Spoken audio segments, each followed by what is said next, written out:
Հնդկաստանի խոշորագույն մասնավոր նավթավերամշակող ընկերությունը վերսկսել է ռուսական նավթի գնումները, չնայած Ամերիկայի Միացյալ Նահանգների սահմանած պատժամիջոցներին, հայտնում է Bloomberg-ը։ Գործակալության տվյալներով ընկերությունը ռուսական նավթը ձեռք է բերում զեղչված գներով այն մատակարարներից, որոնք չեն գտնվում պատժամիջոցների տակ, եւ այն տեղափոխում է Գուջարաթում գտնվող իր նավթավերամշակման գործարան։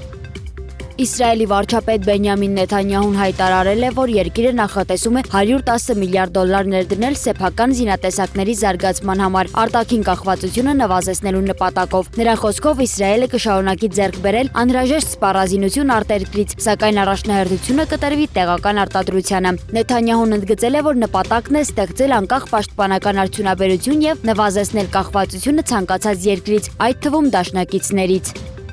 Ուկրաինայի անվտանգության երաշխիքների վերաբերյալ բանակցությունները կշարունակվեն հունվարին։ Այս մասին սոցցանցերի իր էջում գրել է Ֆրանսիայի նախագահ Էմանուել Մակրոնը։ Նա մասնավորապես նշել է. «Հունվարից սկսած Փարիզում մենք կշարունակենք այս աշխատանքը Ուկրաինային հուսալի անվտանգության երաշխիքներ տրամադրելու համար, ինչն անհրաժեշտ պայման է երկարատև եւ կայուն խաղաղության համար»։ Մակրոնը նաեւ շեշտել է, որ Կիևը կարող է հույսը դնել անսասան աջակցության վրա հիմա եւ ապագայում։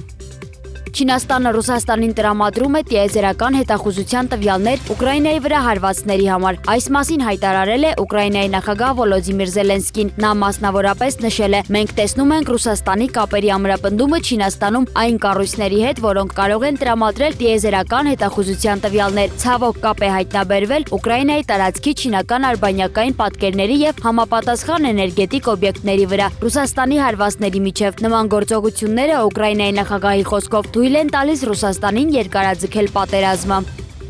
Դամասկոսի շրջանի ներքին անվտանգության ուժերը գլխավոր հետախուզության ծառայության եւ միջազգային կոալիցիոն ուժերի աջակցությամբ գործողություններ են իրականացրել Ալ-Մուադամայի քաղաքում չեզոքացնելով իսլամական պետություն ահաբեկչական խմբավորման թաքստոցը, հայտարարել է սիրիական Սանան։ Գործողության արդյունքում ձերբակալվել է Դամասկոսում իսլամական պետության առաջնորդ Տահա Ազ-Զաաբին եւ նրա մի շարք օգնականներ, առգրավվել են պայթուցիկ սարքեր եւ զենքեր։ Սիրիայի արտաքին գործերի նախարարությունը վերահաստատել է երկրի հանձնառությունը շարունակելու պայքարը իսլամական պետության դեմ եւ կանխելու կազմակերպության անվտանգ ապաստարանների գոյությունը երկրի տարածքում։